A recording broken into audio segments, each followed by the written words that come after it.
हाँ जी, तो कल अपने टॉपिक स्टार्ट किया था डिटर्मिनेंट, सारणिक। तो हमने अभी तक ये पढ़ा था कि सारणिक किसे कहते हैं और सारणिक का मान कैसे ज्ञात करते हैं। तो सारणिक किसे कहते हैं, तो वो मैंने बताया था कि अगर कोई स्क्वायर मैट्रिक्स है, वर्ग मैट्रिक्स है, तो उसके करस्पॉन्डेंस, उसके संगत एक न्यूमेरिकल वैल्यू होती है जो उसकी डिटर्मिनेंट कहलाती है, उसकी सारणिक कहलाती है। जिस प्रकार से किसी वेक्टर का मैग्नीट्यूड होता है, एक संख्या होती है, वेक्टर एक फिजिकल क्वांटिटीज है, उसका मैग्नीट्यूड एक संख्या है। तो वैसे ही मैट्रिक्स क्या है, वो तो अरेंजमेंट है, लेकिन स्क्वायर मैट्रिक्स की जो डिटर्मिनेंट है वो एक संख्या है। तो हर स्क्वायर मैट्रिक्स के करस्पॉन्डेंस एक न्यूमेरिकल वैल्यू जो होती है वो उसकी डिटर्मिनेंट कहलाती है।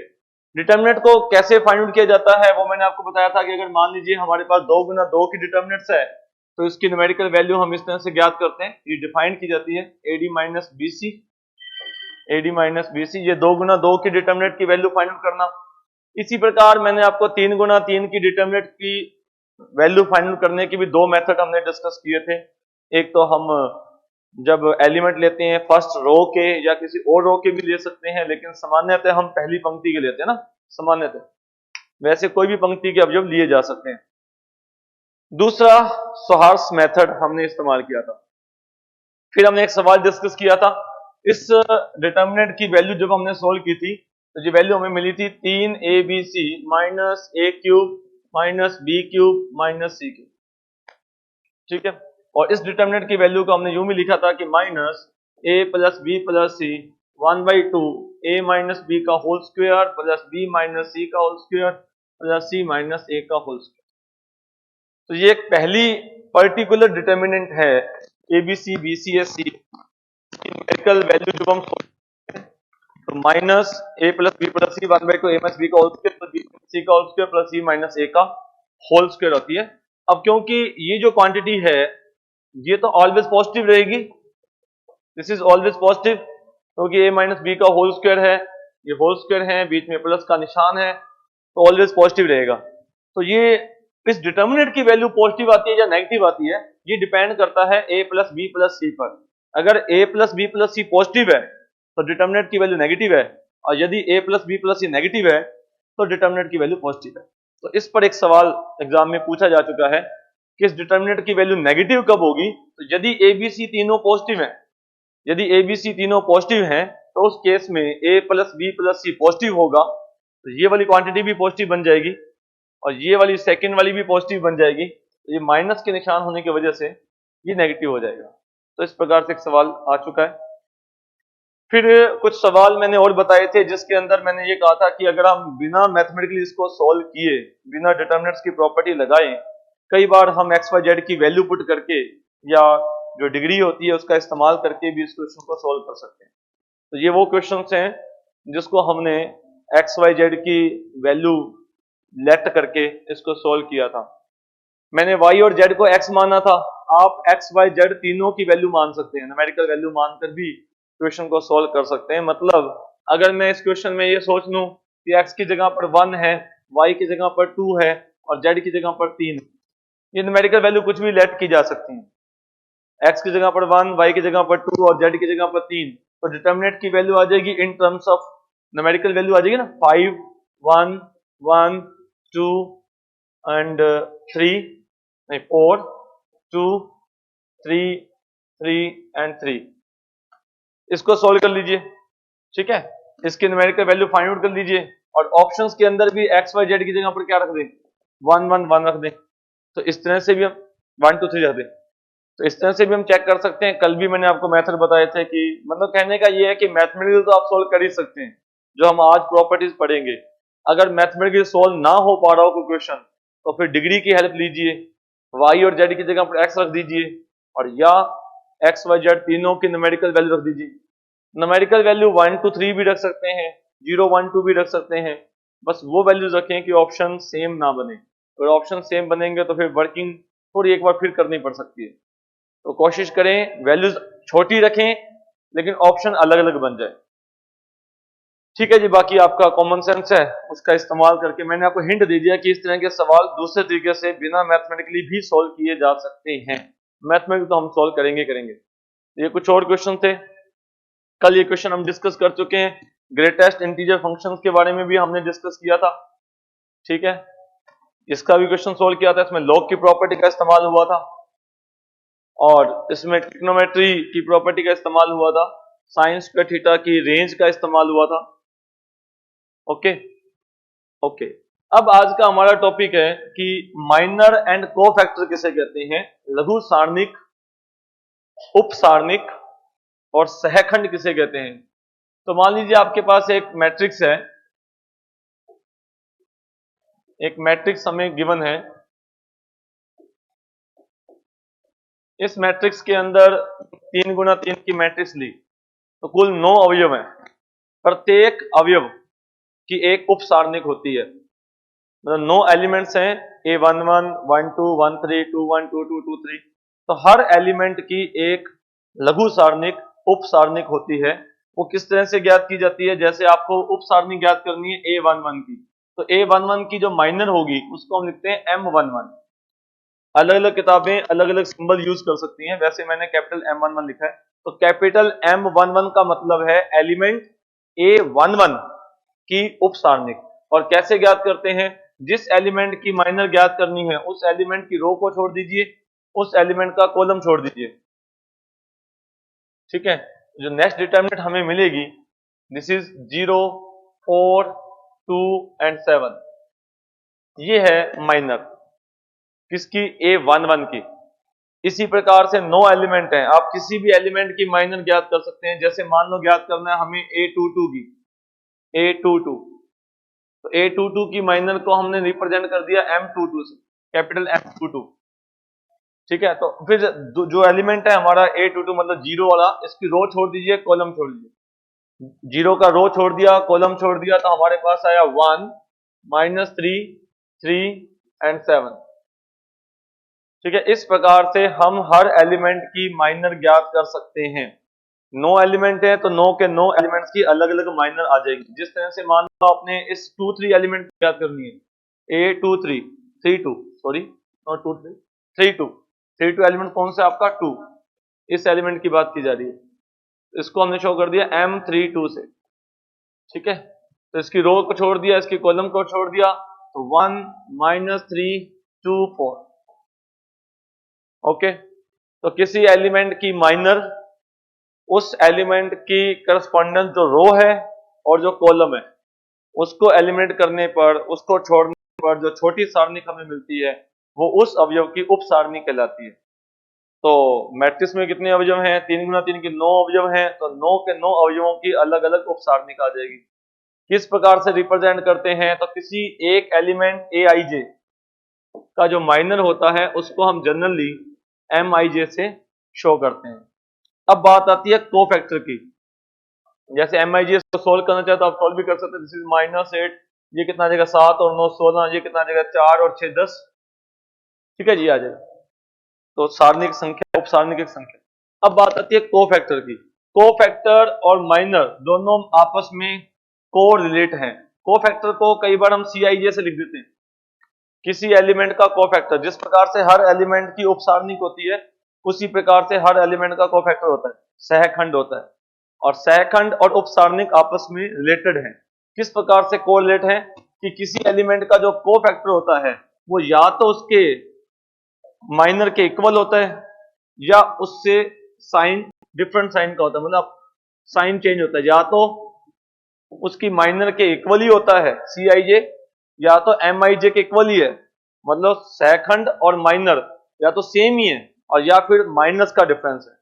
अब कब सेम होगा और कब माइनस का डिफरेंस आएगा, कब एलिमेंट का कोफैक्टर और माइनर सेम आएंगे Mij के इक्वल, और कब उसके अपोजिट आएगा, वो किस पर डिपेंड करता है, वो I प्लस जे जो इंडेक्स है उस पर डिपेंड करता है। If I plus J is even, अगर I प्लस जे इवन है, सम है, तो फिर सहखंड और माइनर दोनों सेम है। फिर जो आपने माइनर ज्ञात किया था वही सहखंड है, वही कोफैक्टर है। और यदि I प्लस जे ओड है, I plus J is odd, अगर वह विषम है तो उस केस में सहखंड और माइनर में माइनस का फर्क है।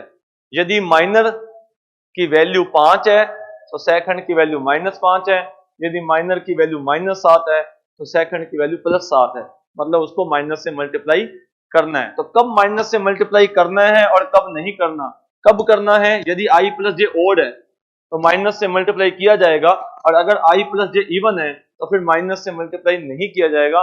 मतलब ज्ञात करना सेकंड आना चाहिए, सॉरी, अगर माइनर ज्ञात करना है, माइनर ज्ञात करने के बाद सिर्फ आपको +9 का निशान देखना है। तो अगर हम 3 गुना 3 की मैट्रिक्स बनाते हैं जब, तो 3 गुना 3 की मैट्रिक्स के अंदर A11, A12, A13, A22, A21, A22 और A23, A31, A32, A33, हम सामान्यतः क्या करते हैं 3 गुना 3 की बात करते हैं, क्योंकि +2 तक इसी पर फोकस किया जाता है 3 गुना 3 की मैट्रिक्स के ऊपर। तो जब पहला एलिमेंट की हम बात करें, पहले एलिमेंट में i प्लस जे 1 + 1 2 मतलब इवन है, i प्लस जे इवन है, तो फिर जो उसका कोफैक्टर है वो ही उसका माइनर, मतलब माइनर ही उसका कोफैक्टर है।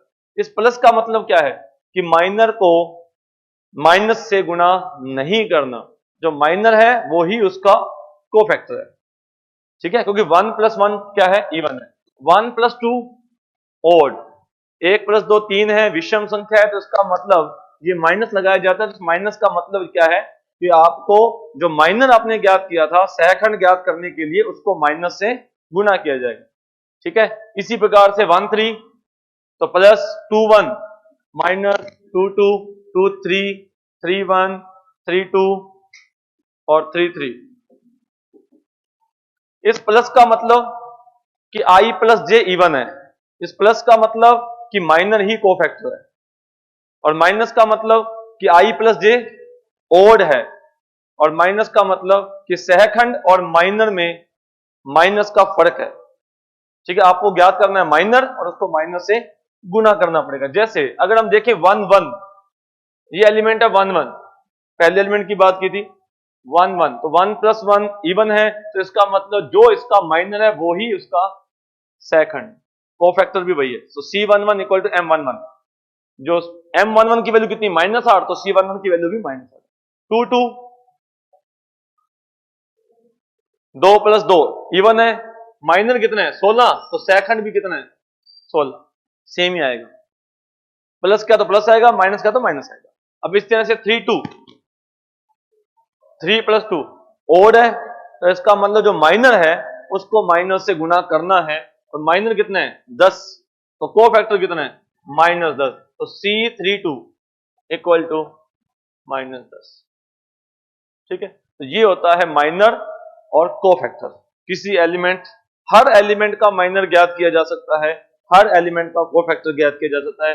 कोफैक्टर या तो माइनर के इक्वल होता है या फिर उसके साथ माइनस से गुणा करना पड़ता है। तो इसको इस तरह से भी लिख सकते हैं Cij = -1 की पावर i + j Mij,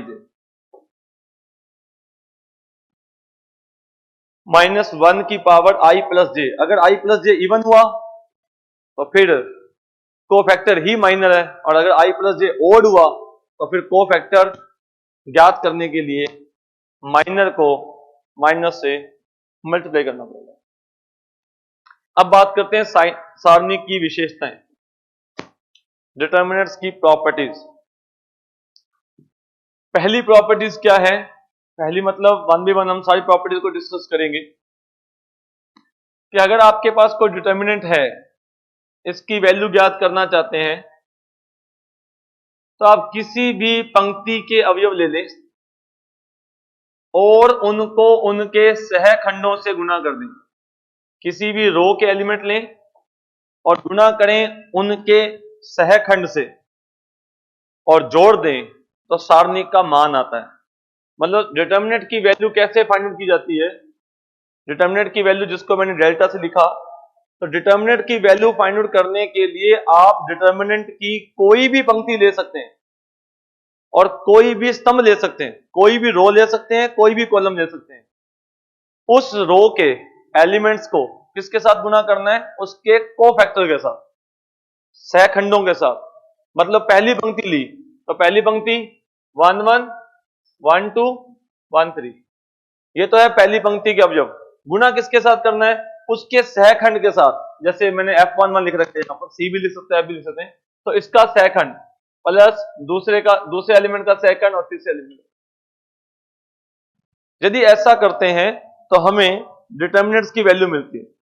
किसी भी पंक्ति के अवयवों को उनके सहखंडों से गुणा करके जोड़ें तो सारणी का मान आता है। पंक्ति पहली भी हो सकती है, दूसरी भी हो सकती है, तीसरी भी हो सकती है। स्तंभ पहला भी हो सकता है, दूसरा भी हो सकता है, तीसरा भी हो सकता है। हर बार किसकी वैल्यू आएगी? डिटर्मिनेंट की वैल्यू आएगी। एग्जांपल के लिए मान लीजिए किसी ने लिया सेकंड कॉलम, सेकंड ले लिया, तो हमने एलिमेंट्स कौन से लिए? A12, A22, A32। Second column ले लिया, गुना किसके साथ करना है? इन्हीं के सहखंड के साथ, इसका कोफैक्टर, इसका कोफैक्टर और इसका कोफैक्टर, और ऐड कर दें तो ये भी क्या आएगा? डिटर्मिनेंट्स की वैल्यू। तो अगर मैं 3 गुना 3 का एग्जांपल लेके चलता हूं तो आपके पास 6 तरीके हैं डिटर्मिनेंट की वैल्यू फाइंड आउट करने के लिए। आप पहली पंक्ति ले सकते हो, दूसरी ले सकते हो, तीसरी, पहला कॉलम, दूसरा कॉलम, तीसरा कॉलम। सामान्यतः हम कौन सा कॉलम लेते हैं? First row. सामान्यतः हम कौन सी रो लेते हैं? First row. जब पहली बार बच्चों को बताते हैं 12वीं क्लास में, तो पहली पंक्ति के सापेक्ष विस्तार करने पर, है ना, हम पहली रो ले लेते हैं और उसके रिस्पेक्ट टू एक्सपेंशन कर देते हैं। लेकिन जनरली हम कोई भी रो ले सकते हैं और कोई भी कॉलम ले सकते हैं, हमें डिटर्मिनेंट की वैल्यू मिलेगी। अगर आपको किसी रो के अंदर जीरो दिख रही है 1, 2, तो हम वो रो लेंगे तो थोड़ी कैलकुलेशन इजी हो जाती है, क्योंकि फिर 0 इंटू कोफैक्टर 0 बन जाएगा, है ना। तो हम कोई भी कॉलम लेकर सारणी का मान ज्ञात कर सकते हैं। क्लियर? +2 की बुक उठाओगे तो वो तो ये कहता है कि एक सारणी दे दी, इसके पहली पंक्ति के सापेक्ष और तीसरे कॉलम के सापेक्ष प्रसार करके सारणी का मान ज्ञात करो और इस बात को वेरीफाई करो कि सारणी की वैल्यू सेम आती है। मतलब ये बताना चाहता है कि आप कोई भी रो ले सकते हो और कोई भी कॉलम ले सकते हो, मल्टीप्लाई करना है उन्हीं के कोफैक्टर के साथ, उसी के कोफैक्टर के साथ। अगर आपने एलिमेंट ले लिए किसी रो के, चलो एक बात इसके अंदर और भी आपको वेरीफाई कर दें, जब हम शुरू में सारणी का मान ज्ञात कर रहे थे, जब हमने पहली पंक्ति ली थी, तब हम क्या करते थे? पहला एलिमेंट लेते थे, उसके साथ में उसकी रो छोड़ दिए, कॉलम छोड़ दिए। जब सेकंड एलिमेंट लेते थे तब उसका साइन चेंज करते थे, उसमें हम साइन चेंज करते हैं। जब पहली बार पहली पंक्ति लेते हैं, सेकंड में साइन चेंज क्यों किया? भाई फर्स्ट एलिमेंट को देखें तो 1 + 1 इवन, 1 + 1 2 इवन है, तो जो इसका माइनर है वही उसका कोफैक्टर है। तो आपने एलिमेंट को किसके साथ गुना किया? उसके माइनर के साथ, और यानी कि उसके कोफैक्टर के साथ, दोनों सेम है। इसी प्रकार तीसरे एलिमेंट में भी 1 + 3 इवन था, तो जो गुना किया गया वैसे तो उसका माइनर था, लेकिन माइनर ही कोफैक्टर है। लेकिन जब सेकंड एलिमेंट की बात आई तो आपने साइन चेंज कर दिया। तो एक्चुअली इसलिए कि गुना किसके साथ करने जा रहे हो? वो तो माइनर है, वो तो लघु सारणिक है। जब आपने रो को छोड़ दिया और कॉलम को छोड़ा तो जो गुना आया ये तो क्या है? ये तो माइनर है, और हमें चाहिए कोफैक्टर, तो फिर हमने पहले इसका साइन चेंज कर दिया। तो एक्चुअली कौन सी प्रॉपर्टी का इस्तेमाल किया? पहली पंक्ति के अवयव लेकर उनको उनके सहखंडों से गुना किया गया, कोफैक्टर से मल्टीप्लाई करके सारणी का मान ज्ञात किया। लेकिन ऐसा हम किसी भी पंक्ति के सापेक्ष कर सकते हैं। दूसरी प्रॉपर्टी क्या है कि अगर एलिमेंट ले लें पहली पंक्ति के और उनको गुना करें दूसरी पंक्ति के सहखंड से या तीसरी पंक्ति के सहखंड से, तो हमें मिलेगा 0। अगर हम एलिमेंट ले लें पहले कॉलम के और गुना करें दूसरे कॉलम के कोफैक्टर के साथ या तीसरे कॉलम के कोफैक्टर के साथ, तो हमें मिलता है 0। सेम के साथ करोगे तो सारणी का मान, किसी दूसरी रो या कॉलम के साथ करोगे तो 0। ठीक है? जैसे एग्जांपल के लिए मैंने यहां पर कौन सी रो ले रखी है? पहली रो A11, A12, A13, ये किसके एलिमेंट है? पहली रो के। लेकिन कोफैक्टर किसके ले रखे हैं? दूसरी रो के। अगर सेकंड रो के कोफैक्टर ले लें 21 और 22 और 23, एलिमेंट किसके? पहली पंक्ति के, और सहखंड किसके? दूसरी पंक्ति के, 21, 22, 23, और फिर इनको ऐड किया जाता है, तो फिर हमें डिटर्मिनेंट की वैल्यू नहीं मिलती, फिर हमें मिलता है 0। तो डिटर्मिनेंट की वैल्यू फाइंड आउट करनी है, सारणी का मान ज्ञात करना है, तो जिस पंक्ति के अवयव लिए उसी पंक्ति के सहखंड के साथ गुना करना है। और अगर आपने अवयव तो किसी और पंक्ति के लिए लिए, सहखंड किसी और पंक्ति के लिए, तो फिर हमें 0 मिलता है। इसमें भी ये बात का ध्यान है कि किसी और पंक्ति का मतलब है कि अगर मैंने एलिमेंट लिए इस तरह से A1 पहला दूसरा तीसरा, तो सहखंड पहला दूसरा तीसरा, दूसरी पंक्ति के भी करस्पॉन्डेंस, समझ रहे बात को, है ना। तिरछा मतलब कि दूसरी पंक्ति के सहखंड लेने हैं तो इसके साथ गुना कर देते हैं सब योग को, फिर ये ले लेते हैं, फिर ये लेते हैं, फिर जीरो भी नहीं आएगा, फिर ढूंढते रहोगे जीरो क्यों नहीं आया। समझे, जो शॉर्ट में लिखा है ना, बोलते हो तो अलग बात है, समझेंगे। 1 1 1 2 1 3 तो 2 1 2 2 2 3, ठीक है। तो अगर दूसरी पंक्ति के लोगे तो जीरो आएगा, सेम पंक्ति के लोगे तो सारणी का मान है। इसी तरह से कॉलम के लिए भी है, जिस कॉलम के एलिमेंट लिए उसी कॉलम के सहखंड से गुना करके जोड़ोगे तो सारणी का मान, किसी दूसरे कॉलम के करस्पॉन्डेंस सहखंड से गुना करके जोड़ोगे तो जीरो आ जाएगा। और कोई भी पंक्ति ली जा सकती है, कोई भी कॉलम लिया जा सकता है, ठीक है। अगर दो रो या दो कॉलम को इंटरचेंज किया जाता है तो डिटर्मिनेंट की वैल्यू में माइनस का डिफरेंस आता है। इसको हम शॉर्ट में 2 गुना 2 के लिए समझा देते हैं, ठीक है। कि मान लीजिए इसकी डिटर्मिनेंट की वैल्यू डेल्टा है, ठीक है। अगर मैंने क्या किया, फर्स्ट रो और सेकंड रो को इंटरचेंज कर दिया, समझिए, सेकंड को फर्स्ट बना दिया, फर्स्ट को सेकंड, दो रो को इंटरचेंज कर दिया, तो अब इसकी डिटर्मिनेंट की वैल्यू कितनी आती है, BC माइनस AD। पहले कितनी थी, AD minus this is equal to minus delta, ठीक है। तो यदि किसी सारणिक की दो पंक्तियों या दो स्तंभ, आप स्तंभ भी चेंज कर सकते हो, पहले वाले कॉलम की जगह दूसरा कर दो, दूसरी जगह पहला कर दो, अगर उनको इंटरचेंज किया जाता है, समझिए। इंटरचेंज का मतलब C1 इंटरचेंज C2, इसका मतलब है C1 की जगह पर C2, C2 जगह पर C1, तो डिटर्मिनेंट की न्यूमेरिकल वैल्यू उतनी रहती है लेकिन साइन चेंज हो जाता है। न्यूमेरिकल वैल्यू उतनी रहती है लेकिन साइन, अगर दो रो या दो कॉलम को इंटरचेंज करते हैं, लेकिन अगर सभी रो को कॉलम बना दिया जाए तो डिटर्मिनेंट की वैल्यू नो चेंज रहती है। मतलब ये हुआ कि अगर आपके पास, ये हमारे पास डिटर्मिनेंट है, ठीक है, इसकी वैल्यू डेल्टा है। अगर दो रो को चेंज करोगे तो माइनस डेल्टा आएगा, दो कॉलम को चेंज करोगे तो एक बार करोगे, ऐसा नहीं 2 बार करोगे, 2 बार करोगे तो फिर माइनस माइनस प्लस बन जाएगा। एक बार चेंज किया माइनस आ गया, फिर दोबारा चेंज किया तो माइनस माइनस प्लस बन जाएगा। लेकिन यदि आप जितनी भी रो है उनको कॉलम बना दें, जैसे मान लो ये फर्स्ट रो है, इसको मैंने फर्स्ट कॉलम बना दिया, सेकंड रो को सेकंड कॉलम बना दिया, थर्ड रो को थर्ड कॉलम बना दिया, तो इस केस में डिटर्मिनेंट की वैल्यू नो चेंज। एग्जांपल लेकर भी हम प्रूव कर सकते हैं, 2 गुना 2 वाला एग्जांपल तो आसानी से प्रूव कर सकते हैं, 3 गुना 3 में मुश्किल हो जाएगी, सोल्व करना पड़ेगा, लेकिन हम सब जानते हैं, हम सबने पढ़ा हुआ है। मैं आपको रिकॉल करवा रहा हूं कि अगर हम किसी सारणी की सभी पंक्तियों को स्तंभ बना दें तो सारणी का मान नहीं बदलता, मतलब determinant of A equal to determinant of A transpose. मतलब अगर जो हमें पहले मैट्रिक्स ये दे रखी थी मान लो, तो जब हमने इसकी डिटर्मिनेंट की वैल्यू फाइंड आउट की और एक उसके ट्रांसपोज, उस मैट्रिक्स की जो ट्रांसपोज मैट्रिक्स है उसकी डिटर्मिनेंट की वैल्यू फाइंड आउट की, तो दोनों की वैल्यू सेम आती है, determinant of A equal to determinant of A transpose. सभी पंक्तियों को स्तंभ बना दें तो सारणी का मान नहीं बदलता, दो पंक्तियों को आपस में बदल दें, इंटरचेंज कर दें, तो न्यूमेरिकल वैल्यू सेम रहती है लेकिन साइन चेंज हो जाता है। अगर किसी डिटर्मिनेंट की रो के या कॉलम के सभी एलिमेंट जीरो हैं तो उस डिटर्मिनेंट की वैल्यू जीरो है। क्योंकि अभी हमने जस्ट पहले क्या डिस्कस किया था कि आप डिटर्मिनेंट की वैल्यू फाइंड आउट करने के लिए कोई भी रो ले सकते हैं और उसको गुना किसके साथ करना है, उसके कोफैक्टर के साथ।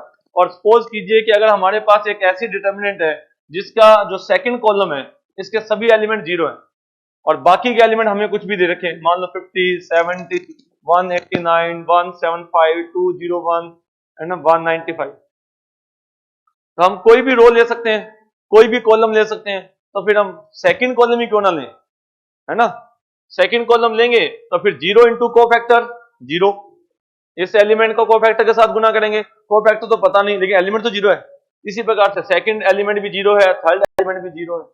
तो यदि किसी डिटर्मिनेंट की किसी पंक्ति या किसी स्तंभ के सभी एलिमेंट जीरो हैं तो उस डिटरमिनेंट की वैल्यू जीरो आएगी। हम उसी रो को लेंगे, उसी कॉलम को लेंगे और फिर उसको कोफैक्टर के साथ गुना करेंगे, क्योंकि एलिमेंट जीरो है तो जीरो इंटू समथिंग जीरो बन जाएगा। देयरफॉर डिटरमिनेंट की वैल्यू कितनी आएगी? जीरो आएगी। नेक्स्ट, ये भी हम जानते हैं एक प्रॉपर्टी की डिटरमिनेंट्स के अंदर किसी भी रो को किसी रियल वैल्यू से गुना करके, किसी संख्या से गुना करके किसी दूसरी पंक्ति में जोड़ा या घटाया जा सकता है। सारणी का मान नो चेंज रहता है। ठीक है, मतलब ये है, ये वैसे इस प्रॉपर्टी से मैच करती है। मैं आपको, ये डिटरमिनेंट्स है। डिटरमिनेंट की एक प्रॉपर्टी आप और भी जानते हैं कि अगर मान लो मैं यहां लिख दूं alpha plus beta plus gamma, ठीक है, तो हम क्या कर सकते हैं, इसको दो डिटरमिनेंट्स में लिख सकते हैं। ठीक है, ये उसी का ही एक फॉर्मेट है कि जब हम एक, अगर हमें गिवन है तो हम उसको दो में कन्वर्ट कर सकते हैं ना, तो उसी के अंदर हम इसको क्या कह सकते हैं कि अगर मैं आपसे ये कहूं कि मैंने किसी एक रो को या किसी एक कॉलम को किसी संख्या से गुना किया, किसी एक संख्या से गुना करके किसी दूसरी रो में जोड़ दिया या फिर घटा दिया। जैसे हमने सेकंड रो को 2 से गुना किया और फर्स्ट में ऐड कर दिया, मतलब क्या कहेंगे, R1 इंटरचेंज। R1 में क्या चेंज करने जा रहे हैं, R1 में R2 का दुगना जोड़ा जा रहा है। और ऐसा करेंगे तो डिटरमिनेंट की वैल्यू अभी भी क्या रहेगी, नो चेंज, सेम रहेगी। किसी भी पंक्ति को किसी संख्या से गुणा करके किसी दूसरी पंक्ति में जोड़ा या घटाया जा सकता है। इसी प्रकार से किसी कॉलम को भी किसी संख्या से गुणा करके किसी दूसरे कॉलम में जोड़ा जा सकता है या घटाया जा सकता है। तो वो संख्या एक भी हो सकती है, मतलब आप यूं भी कह सकते हो C3 interchange C3 minus C2, तो इसमें क्या किया, एक से गुणा करके घटा दिया, ऐसा भी कर सकते हैं। ठीक है, तो किसी भी संख्या से गुणा करके किसी दूसरे कॉलम में जोड़ा या फिर घटाया जा सकता है। सवाल करेंगे, प्रॉपर्टी रिपीट होती रहेंगी। अगर किसी डिटरमिनेंट में दो रो या दो कॉलम का रेशियो सेम है तो उस डिटरमिनेंट की वैल्यू जीरो होती है। जैसे मान लो मैं कहता हूं ए बी सी और this is 5A, this is 5B, this is 5C, इनका रेशियो सेम है तो इस डिटरमिनेंट की वैल्यू जीरो होती है। अगर किसी डिटरमिनेंट में दो पंक्तियों या दो स्तंभों के अवयवों का अनुपात समान है तो उसकी सारणी का मान शून्य होता है। अब जैसे अभी हमने डिस्कस किया था कि किसी एक संख्या से गुणा करके जोड़ा या घटाया जा सकता है। अगर रेशियो है 5 टाइम है, मतलब दूसरी पंक्ति क्या है, पहली पंक्ति की 5 गुना है, तो मैं पहली पंक्ति को 5 से गुणा करके दूसरी पंक्ति में घटा दूं तो दूसरी पंक्ति क्या बन जाएगी, 0 0 0। जितनी भी मल्टीपल रेशियो सेम है, दुगनी है, 3 गुनी है, 5 गुनी है, 3/7 गुनी है, तो k टाइम्स है, तो अगर मैं k से मल्टीप्लाई करके सब्ट्रैक्ट कर दूंगा तो 0 0 0 आ जाएंगे। और उससे पहले हम पढ़ चुके हैं कि अगर किसी डिटरमिनेंट्स की किसी पंक्ति के सभी अवयव शून्य है तो सारणी का मान शून्य होता है। तो उसी के बेस पर हम ये कह सकते हैं कि अगर दो रो या दो कॉलम का रेशियो सेम है तो डिटरमिनेंट की वैल्यू जीरो होती है। और रेशियो सेम होने के बजाय अगर मैं ये कह दूं कि सेम ही है, अगर दो पंक्तियां या दो कॉलम सेम है तो भी सारणी का मान क्या आ जाएगा। अब क्या करना पड़ेगा, अब आपको घटान सीधे घटा दो, R2 माइनस R1 तो 0 0 0 आ जाएगा। ठीक है, तो किसी डिटरमिनेंट में अगर किसी पंक्ति के सभी अवयव शून्य हैं तो भी सारणी का मान शून्य होता है। दो पंक्तियां सेम है तो भी सारणी का मान शून्य होता है। अगर उनका रेशियो सेम है तो भी डिटरमिनेंट की वैल्यू जीरो होती है। रेशियो सेम होने पर भी, खुद के सेम होने पर भी, या किसी एलिमेंट्स के रो के सभी एलिमेंट के जीरो होने, आपस में तीनों जुड़ी हुई हैं। हाँ जी, इस डिटरमिनेंट को हम क्या कर सकते हैं, दो डिटर्मिनेंट्स के सम के फॉर्मेट में लिख सकते हैं। अगर आपका कॉलम इस प्रकार से, रो भी हो सकती है, कॉलम भी हो सकता है, जनरली हमारे पास कॉलम होता है, तो हम इसको दो डिटर्मिनेंट्स के सम की फॉर्मेट में लिख सकते हैं। जो दो कॉलम जिसके अंदर एज इट इज है हमारे पास, ये दो कॉलम तो एज इट इज रहेंगे, सेकंड और थर्ड, और फर्स्ट वाला जो a plus alpha, b plus beta, c plus gamma है, तो उसमें से एक कॉलम क्या बन जाएगा, abc वाला, और एक कॉलम अल्फा बीटा। अब इसमें तो जो फर्स्ट कॉलम है वो इस फॉर्मेट में था, सेकंड भी हो सकता है, तो सेकंड अकेला ही है तो भी दो सारणी के बनेंगी, और फर्स्ट में भी दो का सम है, सेकंड में भी दो का सम है, तो कितनी बनेंगी, फिर चार बन जाएंगी। समझे? मेरा कहने का मतलब ये है कि अगर मैं डी ई एफ की जगह पर भी क्या लिख दूं कि भाई फर्स्ट में क्या है, A plus alpha, B plus beta, C plus gamma, और सेकंड में क्या है, D plus alpha dash, B E plus beta dash, और C plus F plus gamma dash. तो अब जब आप इसको डिटरमिनेंट की फॉर्म में लिखेंगे तो कितनी डिटरमिनेंट बनेंगी, चार। अब चार बन जाएंगे, ठीक है। किस तरह से चार बनेंगी, भाई हमने क्या लिया, एक, समझे बात, A B C D E F G H K, एक बन गया। फिर A B C alpha dash beta dash gamma dash G H K, ये दो बन गई।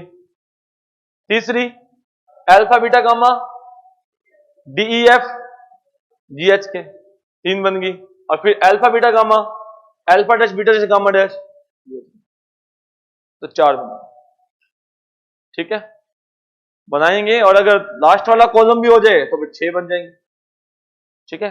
वो करेंगे, आप बताएंगे, मतलब आप ऐसे अगर सोचेंगे तो क्या बनना, तो फिर ऐसे कर लो ना, एक्स वाई जेड डब्ल्यू के, समझ गए, तो क्या बनेगा, एक्स जेड के, ठीक है, एक्स डब्ल्यू के, वाई जेड के, और वाई बना लोगे, ठीक है। तो इस प्रकार से अगर कॉलम है, एक कॉलम दो बार ऐड किया गया तो उसको हम दो डिटरमिनेंट में लिख सकते हैं। अगर दो कॉलम होते चार बन जाते हैं, तीन होते तो फिर छह। रो भी हो सकती है, रो में भी ऐसा किया जा सकता है। अगर रो में ध्यान ना आए तो फिर एक बात को याद रखो कि जितनी हम डिटरमिनेंट का एक खास बात है, डिटरमिनेंट को उल्टा कर सकते हैं ना, कि रो में कोई हमें प्रोसेसिंग में दिक्कत आ रही है तो रो को कॉलम बनाना है, कोई दिक्कत, उसका ट्रांसपोज कर दो, determinant of A equal to determinant of A transpose. अगर मैं सभी रो को कॉलम बना देता हूं तो क्या फर्क आता है, ठीक है। तो अगर रो में वर्किंग में दिक्कत है तो रो को कॉलम बना दो, तो फिर तो हम पढ़ चुके हैं। खैर, तो ये भी प्रॉपर्टी है, ये सब इस्तेमाल करने से, हमें प्रैक्टिस करने से पता चलेगी, ये सारी विशेषताएं हमारी है। ये एक बहुत इंपॉर्टेंट प्रॉपर्टी है जिसका बहुत ज्यादा यूज होता है, determinant of A into B equal to determinant of A into determinant of B, where A and B are square matrix. वो छोटी बातें नहीं लिखी जाती, जहां पता ही बस, ठीक है। Determinant of A into B, ये बहुत इंपॉर्टेंट प्रॉपर्टी है, यूजफुल, याद करने में कोई दिक्कत नहीं है, दिक्कत है इस्तेमाल बहुत ज्यादा होती है। ए इंटू बी की खास बात क्या है कि A into B not equal to B into A, generally A into B not equal to B into A, लेकिन इनका ट्रेस सेम होता है। Trace of A into B होता है trace of B into A, दोनों का trace same होता है, दोनों की डिटर्मिनेंट की वैल्यू भी सेम होती है। Determinant of A into B equal to determinant of B into A equal to determinant of A into determinant of B. दोनों मैट्रिक्स का प्रोडक्ट आपस में इक्वल नहीं है, लेकिन उनके ट्रेस की वैल्यू भी सेम होती है और उनकी डिटर्मिनेंट की वैल्यू भी सेम होती है। जैसे A cross B, A cross B vector not equal to B cross A vector, equal होता है क्या, A cross B, A cross B not equal to B cross A, equal नहीं होता, लेकिन दोनों की डिटर्मिनेंट की वैल्यू, डिटर्मिनेंट दोनों के मैग्नीट्यूड की वैल्यू सेम होती, मॉडुलस मैग्नीट्यूड में। डिटर्मिनेंट कहां से आ गई, दोनों का मैग्नीट्यूड सेम होता है, परिमाण समान होता है जबकि इक्वल नहीं होता। खैर वो तो वेक्टर में हम डिस्कस करेंगे। तो बात इंपॉर्टेंट ये है कि determinant of A into B equal to determinant of A into determinant of B. ठीक है, अगर मैं ए की पावर एन मतलब ए इंटू ए एन बार इसकी डिटर्मिनेंट की वैल्यू निकालता हूं तो किसके इक्वल आएगा? Determinant of A determinant of A determinant of A कितनी बार? एन बार। तो इसका मतलब डिटर्मिनेंट ए की पावर एन। तो अगर आपको ए मैट्रिक्स दे दे कोई, ए मैट्रिक्स है 3 गुना 3 की और डिटर्मिनेंट की वैल्यू ज्ञात करनी है ए की 5 की, तो ऐसा नहीं कि हमें ए की पहले 5 बार गुना करना है और फिर उसकी डिटर्मिनेंट निकालनी है, हमें उसी ए की डिटर्मिनेंट निकालनी है और उसकी पावर 5 करनी है। 5 पूछेगा 50 पूछेगा ना तो हम जरूर दिमाग लगाएंगे, लेकिन उसने 3 पूछ लिया ना तो हम कई बार दिमाग लगाते नहीं और 3 बार गुना कर लो, है ना। ये उल्टा काम है कि पावर ज्यादा पूछेगा। अगर उसने ये पूछ ली कि मान लो ए की पावर 1001 तो पक्का ही सोचेंगे यार ये तो स्वाभाविक सी बात है कि ए को कौन गुना करेगा 1000 बार, तो कोई ना कोई प्रॉपर्टी होगी। लेकिन जब 3 बार लगाएगा तब प्रॉपर्टी बाद में दिमाग में आती है, पहले गुना याद आता है कि ए को गुना कर दो ए के साथ, 3 बार कर दो उसको डिटर्मिनेंट निकाल लेंगे। ऐसा नहीं करना, ठीक है। इसका मतलब भी क्या है? डिटर्मिनेंट ए की पावर 3। तो determinant of A into B, अब उसमें भी आपने ए और बी को गुना नहीं करना, सीधा आप सिंपली जानते हैं determinant of A into determinant of B, दोनों की अलग अलग डिटर्मिनेंट का हमें प्रोडक्ट करना है। Similarly determinant of A inverse equal to 1 upon determinant of A. Determinant of A inverse equal to 1 upon determinant A, उसकी पावर -1 आ जाएगा ना, यहां पर मैंने n लिखा है पावर, और -1 है तो this is equal to determinant A की पावर -1, 1 अपॉन डिटर्मिनेंट ए। के इंटू ए, अगर किसी मैट्रिक्स को, इसको समझने के लिए छोटा सा एग्जांपल लेते हैं कि मान लो मेरे पास ये एक डिटर्मिनेंट है, ठीक है, तो इसकी डिटर्मिनेंट की वैल्यू कितनी आती है? AD minus BC। ठीक है, मैंने फर्स्ट रो को 2 से गुना कर दिया, फर्स्ट रो को 2 से गुना किया, अब इसकी डिटर्मिनेंट की वैल्यू कितनी आती है? डबल AD माइनस BC, सिर्फ एक रो को। तो अगर इसकी वैल्यू डेल्टा थी तो इसकी वैल्यू कितनी है? अब मान लीजिए आपने क्या किया हुआ है कि फर्स्ट जो कॉलम है ना उसको 3 से गुना कर रखा है, मतलब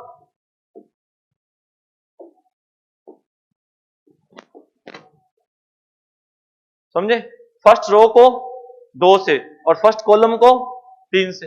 अब इसकी डिटर्मिनेंट की वैल्यू कितनी आती है?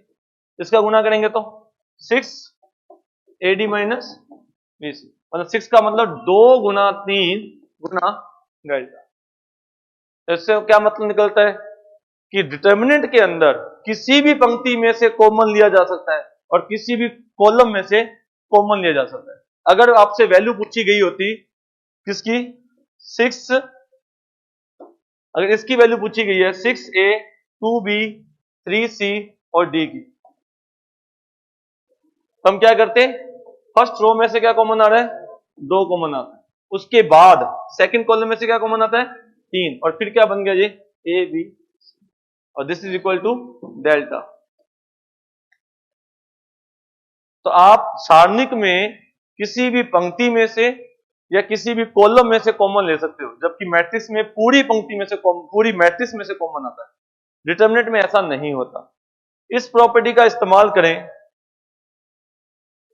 तो फिर अगर हमारे पास कोई मैट्रिक्स है, एग्जांपल के लिए वो 3 गुना 3 की है, ठीक है, इसकी वैल्यू डेल्टा। अगर आपने उस मैट्रिक्स को गुना कर दिया K से, मैट्रिक्स को अगर मैट्रिक्स को गुना किया K से, तो मैट्रिक्स में तो फिर हर एलिमेंट को K से गुना हो जाता है।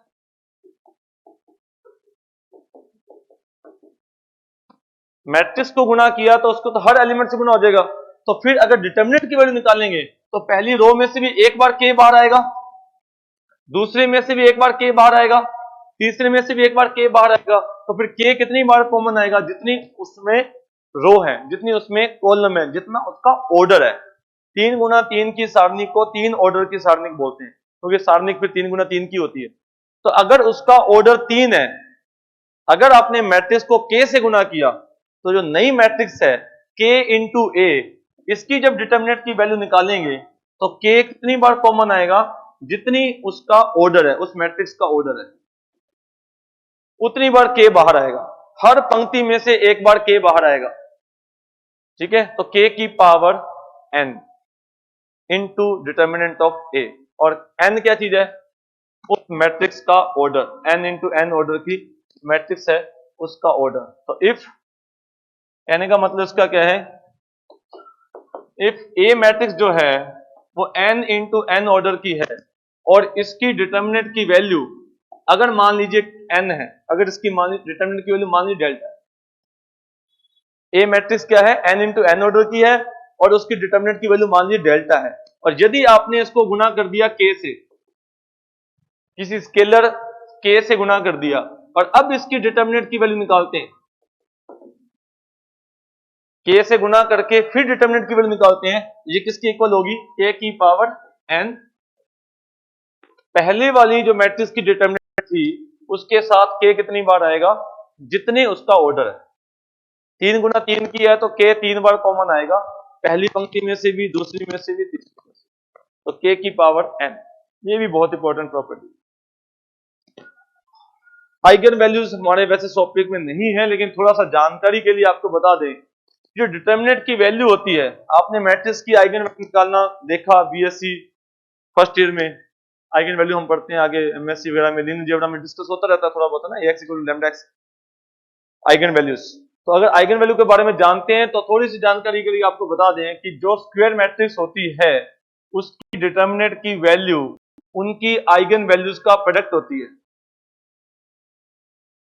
किसी स्क्वायर मैट्रिक्स की डिटर्मिनेंट की वैल्यूज उनकी आइगन वैल्यूज का प्रोडक्ट होती है, और उसका जो ट्रेस होता है, स्क्वायर मैट्रिक्स का ट्रेस होता है, वो उसकी आइगन वैल्यूज का सम होता है। कभी किसी सवाल में जरूरत पड़ी तो जिक्र किया जाएगा। वैसे प्लस 2 का विद्यार्थी आइगन वैल्यूज को नहीं जानता, हमारा सिलेबस प्लस 2 का है, बीएससी में जरूर हम आइगन वैल्यूज को डिस्कस करते हैं। किसी स्क्वायर मैट्रिक्स कि जब हम आइगन वैल्यूज निकालते हैं तो उनका सम उसका ट्रेस होता है, उसका प्रोडक्ट उसकी डिटर्मिनेंट की वैल्यू होती है।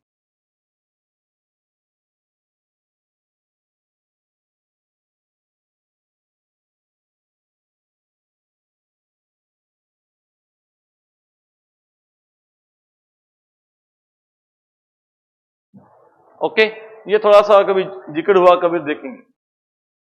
विषम सममित मैट्रिक्स की सारणी का मान, इन सारी प्रॉपर्टीज को पढ़कर फिर दोबारा रिपीट करेंगे, फिर सवालों में यूज करेंगे, फिर ज्यादा प्रैक्टिस क्लियर हो जाएगी। अगर आपके पास कोई विषम सममित मैट्रिक्स है तो उसकी डिटर्मिनेंट की वैल्यू, जैसे ये हमारी विषम सममित मैट्रिक्स है 3 गुना 3 की, डिटर्मिनेंट मैं लिखा हूं यहां पर -3 5 3 -5 -8। स्क्यू सिमेट्रिक मैट्रिक्स की डिटर्मिनेंट है 3 गुना 3 की है, तो इसकी डिटर्मिनेंट की वैल्यू 0 आती है। अगर विषम कोटि की है, मतलब विषम सममित मैट्रिक्स 3 गुना 3 की, 5 गुना 5 की, 1 गुना 1 की, तो सारणी का मान क्या आएगा? 0।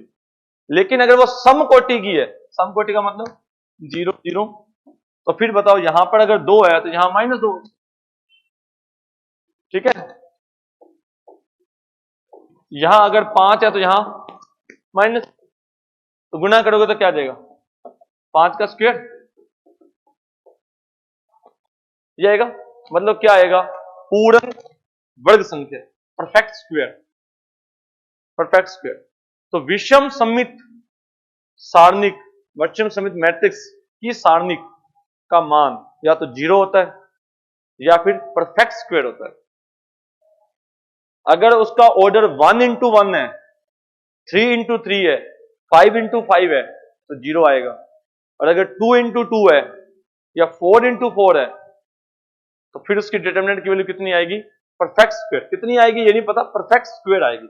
मतलब 17 नहीं हो सकता, 21 नहीं आ सकता, क्योंकि वो एक सिंपल मैट्रिक्स नहीं है, वो स्क्यू सिमेट्रिक मैट्रिक्स है। एलिमेंट कैसे हैं, 2 -2 5 -5 8 -8 इस प्रकार से। तो इसलिए ऑलवेज क्या आएगा, परफेक्ट स्क्वायर। या क्या आएगा, 0। 0 कब आएगा, 3 into 3 की है, आप इसको सोल्व कर लीजिए, इसका आंसर पक्का 0 आएगा। ठीक है, ओके। अब ये प्रॉपर्टीज हुई डिटरमिनेंट्स की। शॉर्ट में मैं आपको एक बार दोबारा बता देता हूं।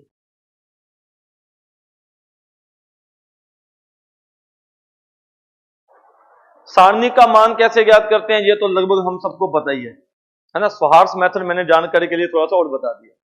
फिर हमने क्या डिस्कस किया, माइनर किसे कहते हैं, कोफैक्टर किसे कहते हैं। तो माइनर और कोफैक्टर आपस में कोरिलेट है। माइनर ज्ञात करना आता तो कोफैक्टर भी ज्ञात कर सकते हैं। सिर्फ माइनस का फर्क होता है, कब आता है वो आपको बता दिया। आई प्लस जे इवन है तो सेम ही आएगा, अगर आई प्लस जे ओड है तो फिर माइनस से गुणा करना। प्रॉपर्टीज क्या है, पहली प्रॉपर्टी क्या बताई थी कि किसी भी पंक्ति के अवयवों को उनके संगत सहखंडों से गुणा करके जोड़ दिया जाए तो सारणी का मान आता है। आप कोई भी रो ले सकते हैं, कोई भी कॉलम ले सकते हैं, उनके करस्पॉन्डेंस को फैक्टर से मल्टीप्लाई करके ऐड करोगे तो डिटरमिनेंट की वैल्यू आ जाएगी। एलिमेंट जिस रो के लिए अगर को फैक्टर भी उसी रो के हैं तो फिर तो डिटरमिनेंट की वैल्यू, अगर को फैक्टर किसी दूसरी रो के हैं तो 0। अगर किसी डिटरमिनेंट के किसी रो के सभी एलिमेंट 0 हैं तो डिटरमिनेंट की वैल्यू 0। अगर दो रो के एलिमेंट सेम हैं तो भी डिटरमिनेंट की वैल्यू 0। उनका रेशो सेम है तो भी डिटरमिनेंट की वैल्यू 0। किसी भी रो को किसी भी संख्या से मल्टीप्लाई करके किसी दूसरी रो में जोड़ा जा सकता है या फिर घटाया जा सकता है। ठीक है, जोड़ भी सकते हैं, वो एक ही बात है, जोड़ भी सकते हैं, घटा भी सकते हैं। एक डिटरमिनेंट को अगर उसका कॉलम इस प्रकार से है, a plus alpha, b plus beta और c प्लस गामा, तो उसको दो डिटरमिनेंट्स के सम के फॉर्म में लिखा जा सकता है। Determinant of a into B equal to determinant of a into determinant of b। ये इंपॉर्टेंट प्रॉपर्टी है। डिटरमिनेंट ऑफ a की power n equal to determinant a की power n। Determinant of a inverse equal to 1 upon determinant of a। एक और important property है k into a। अगर किसी matrix को k से गुना कर दिया और फिर उसकी डिटरमिनेंट की वैल्यू निकाली तो this is equal to k की power n into determinant of a। ये इंपॉर्टेंट प्रॉपर्टी है। फिर थोड़ी बहुत बातें आपको और बता दिया, आइगन वैल्यूज के बारे में बता दिया। ठीक है, वो कुछ खास बात नहीं, वैसे जानकारी के लिए बता दी। विषम समित मैट्रिक्स की सारणी के मान बता दिए। हाँ जी, ये पहला सवाल है, पॉलिटेक्निकल कॉलेज लेक्चरर 2016 का सवाल है।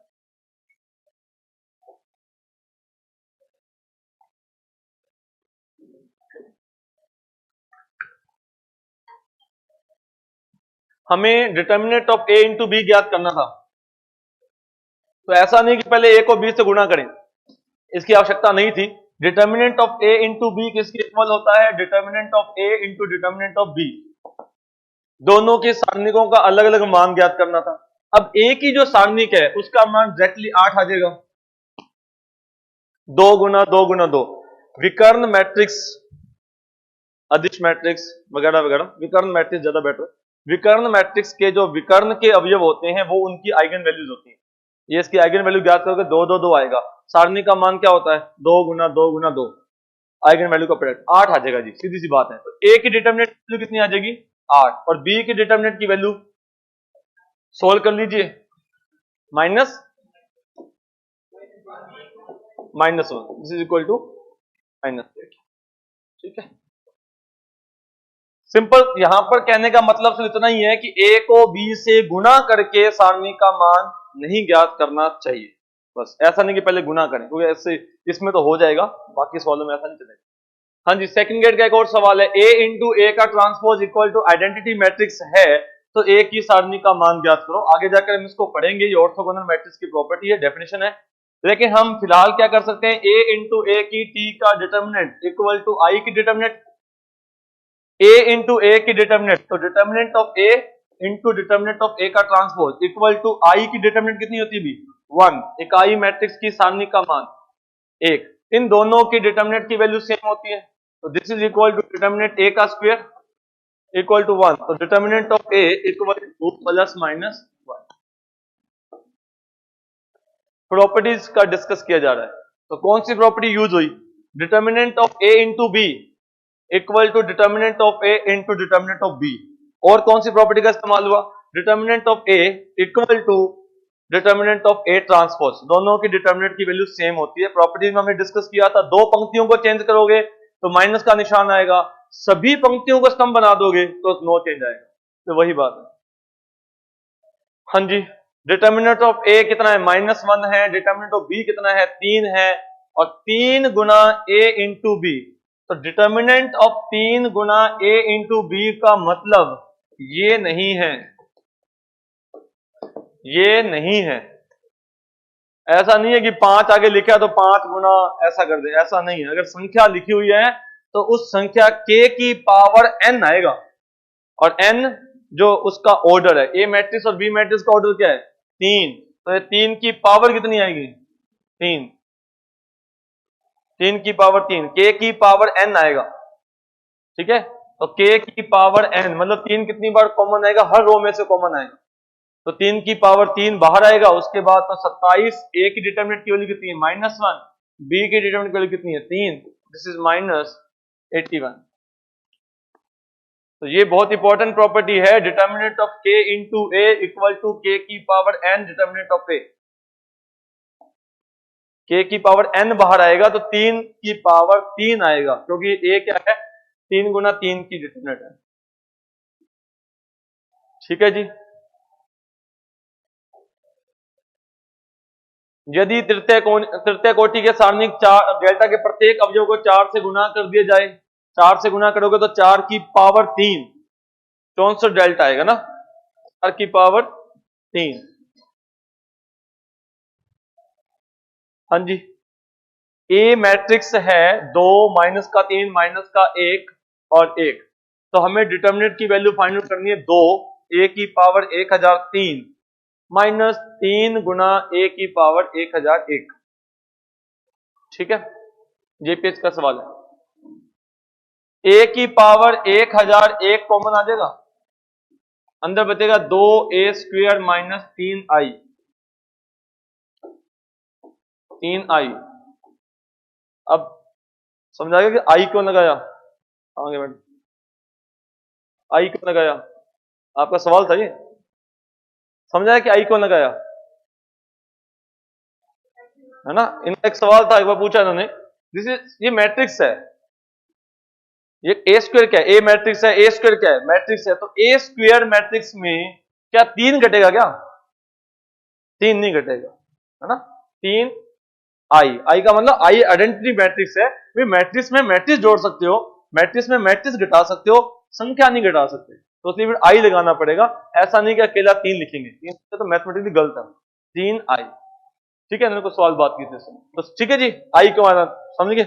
ओके, अब ये किसके इक्वल आ जाएगा? डिटर्मिनेंट ऑफ ए की पावर कितनी? 1001 अलग करें तो इनटू डिटर्मिनेंट किसकी?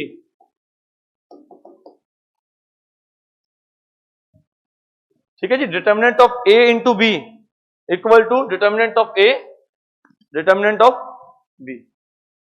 अब ए की डिटर्मिनेंट कितनी है? ए की डिटर्मिनेंट की वैल्यू कितनी है?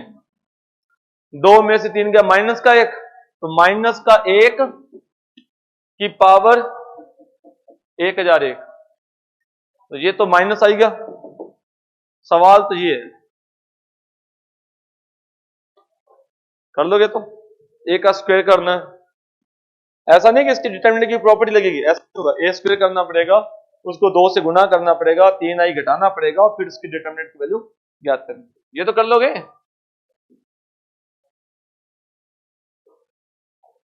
प्रॉपर्टी यूज कर रहे हैं, वो कहता है कि अगर a को b से गुना करने पर 0 आता है, एक मैट्रिक्स a को किसी दूसरी मैट्रिक्स b से गुना करने पर अगर 0 आता है, तो या तो a 0 होगी या b 0 होगी, a और b 0 होंगी।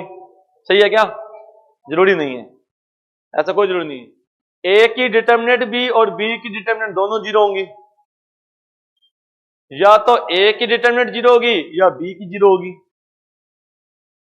और ये तो सही वैसे लिखा नहीं, मेन बात ये, a को अगर b से गुना करने पर 0 मैट्रिक्स आता है, 3 गुना 3 के दोनों, तो मतलब ये जरूरी नहीं कि फिर a 0 है या b 0 है, ये जरूरी नहीं है। It's not implies a equal 0 या b इक्वल 0, मतलब दो मैट्रिसेस जो खुद 0 नहीं है उनका गुना फिर भी 0 आ सकता है, लेकिन अगर इनका गुना 0 आता है तो फिर इसकी डिटरमिनेंट की वैल्यू कितनी होगी? 0। ठीक है, इसका मतलब determinant of a into determinant of b equal to 0। इसका मतलब या तो a की डिटरमिनेंट की वैल्यू 0 है या फिर b की 0 है, दोनों की भी हो सकती है। लेकिन a मैट्रिक्स 0 है या b मैट्रिक्स 0 है ऐसा जरूरी नहीं है। मैट्रिक्स तो 0 नहीं होगी, लेकिन डिटरमिनेंट की वैल्यू दोनों में से किसी एक की या दोनों की 0 होगी, एक की भी हो सकती है। मतलब सही आंसर 3 नंबर, दोनों की 0 होना जरूरी नहीं है, एक की भी 0 हो सकती है। मैट्रिक्स 0 नहीं होगी लेकिन डिटरमिनेंट की वैल्यू 0 होगी। ये भी अच्छा सवाल है जेपीएच का। Determinant of M1, determinant of M2, determinant of M3 and so on, determinant of M208।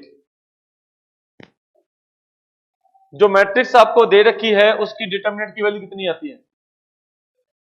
Are square minus R minus 1 का square, R square minus R minus 1 का स्क्वायर।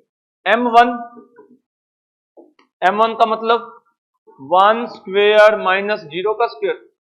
M2 का मतलब 2 का स्क्वायर माइनस 1 का square. M3 का मतलब 3 का square minus 2 का square, and so on. M 2008, ये प्रश्न बना होगा शायद 2008 की बात है ना, अब 2022 होना चाहिए। 2008 का स्क्वायर माइनस 2007 का स्क्वायर, समझ गए? इन सबको ऐड करोगे तो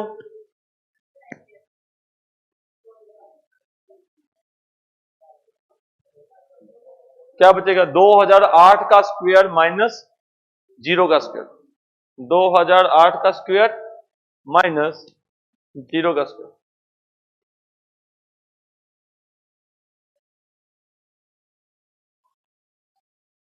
ठीक है जी।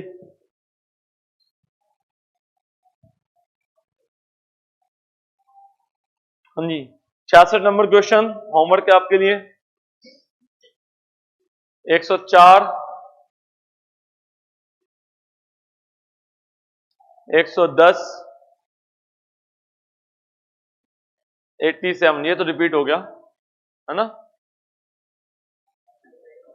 -8 चेक करना है, हाँ फर्क है ना। इसका मान कितना है? 8, इसका कितना है? 2, 8 और 2। बी की डिटरमिनेंट की वैल्यू 2 आएगी। क्यों 2 आएगी? क्योंकि त्रिभुजाकार मैट्रिक्स है, बस उसके डायगोनल का प्रोडक्ट कर दो। ठीक है, नहीं तो क्या करो, थर्ड रो ले लो। थर्ड रो क्यों लोगे? उसमें 2 तो पहले से 0 ही है, 2 आ जाए, 8 2 नहीं, 8 2 100। 81, पेज नंबर 49 था। हाँ जी 82, ये देखें क्या किया। जो डिटरमिनेंट की वैल्यू आपको दे रखी है के, अगर आप रो को, पहली रो को गुना कर दो किसके साथ? 2 के साथ। पहली रो को 2 के साथ और पहले कॉलम को 3 के साथ। ठीक है जी, तो ये जो मैट्रिक्स डिटरमिनेंट है ये आ जाएगी। तो मतलब कितना आंसर? 6। या उल्टा कर लो, पहली रो में से 2 कॉमन ले लो और पहले कॉलम में से 3 कॉमन ले लो, 6 बाहर आ जाएगा, अंदर वाला सेम बन जाएगा, 6 की आ जाएगा, है ना। पहली रो में से 2 और पहले कॉलम में से 6 के इसका क्या करना है? डिटरमिनेंट की वैल्यू निकालनी है और उसका रेसिप्रोकल करना। ऐसे नहीं कि पहले इनवर्स निकालना है। ठीक है, ये करने के बाद ध्यान रहता है, लेकिन अगर बाय द वे कहां फर्क आता है? जब हम एकेडमी पढ़ते हैं। मैं ये नहीं कहना चाहता कि जो घर पर एकेडमी पढ़ते हो सिलेक्शन नहीं होता, ये कहना तो बिल्कुल गलत है। और बिल्कुल गलत है, सही नहीं है। लेकिन आप ये बताइए कि फर्स्ट टाइम हम ये क्वेश्चन डिस्कस कर रहे हैं, और अगर आपने एकेडमिक पढ़ा हुआ है, एकेडमिक पढ़ाया हुआ है, तो फिर यही है कि ए इनवर्स ज्ञात करना है, उसका साधन ज्ञात करना है। यही पढ़ाया जाता है हमें। 11वीं 12वीं में क्या पढ़ाएंगे? कि ये थोड़ी है कि कौन बताता है कि आप ए की सारणी ज्ञात करो, उसका इनवर्स का उल्टा कर देना, कभी नहीं होता। 11वीं 12वीं किताब में किसी बुक को बिठाओगे ना, जो कंपटीशन एग्जाम्स की बुक नहीं है, एकेडमिक बुक है, तो वो कहेगा ए इनवर्स ज्ञात करो। अब बता दो, adjoint A upon determinant A कर लो। हाउ से इजी, कैसे इजी है? जबकि सवाल क्या है कि आपने ए की सारणी ज्ञात करनी है, उसका वैसे फोकस करो। ठीक है, ओके। तो ये था डिटरमिनेंट्स के कुछ सवाल हमने डिस्कस किए, प्रॉपर्टीज पर बेस पर किए थे, कुछ वैल्यू पुट करने वाले क्वेश्चन भी हमने डिस्कस किए थे। जो वैल्यू पुट करने वाले क्वेश्चंस हैं वो तो और भी बहुत सारे सवालों में हम इस्तेमाल कर सकते हैं, लेकिन कुछ 5-6 ऐसी डिटरमिनेंट्स हैं जो रूटीन में सवाल बनाती हैं, रेगुलर कई क्वेश्चन उसको बनते हैं, तो वो हम डिस्कस करते हैं। जिसमें से एक तो हम डिस्कस कर चुके हैं, ABC BCA CAB, ठीक है, इसको हम डिस्कस कर चुके हैं। इसकी डिटरमिनेंट की वैल्यू हमने ज्ञात की थी, ये था 3ABC minus A cube minus B cube minus C cube, या फिर इसकी वैल्यू हमने डिस्कस की थी minus A plus B plus C 1/2 A minus B का whole square, B minus C का होल स्क्वायर और C माइनस A का होल स्क्वायर।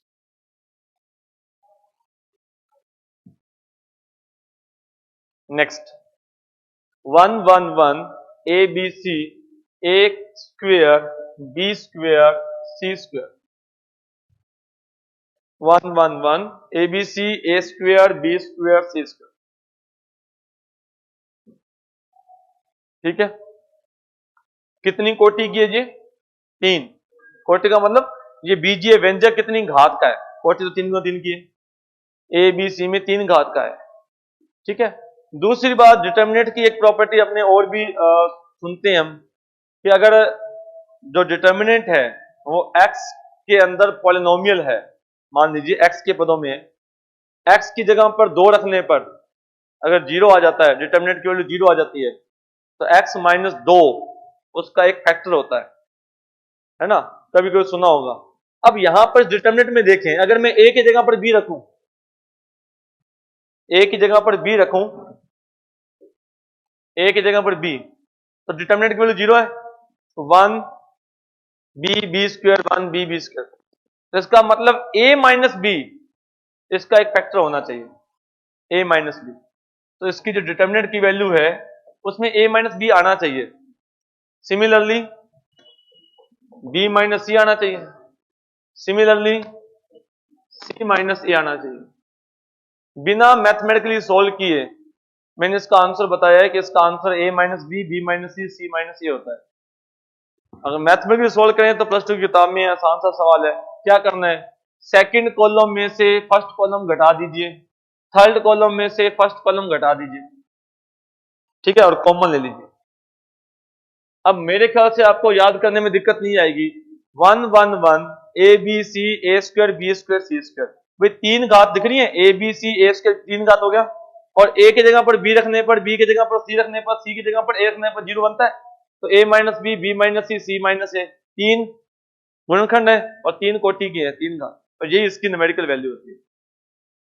ठीक है, यही इसकी वैल्यू है।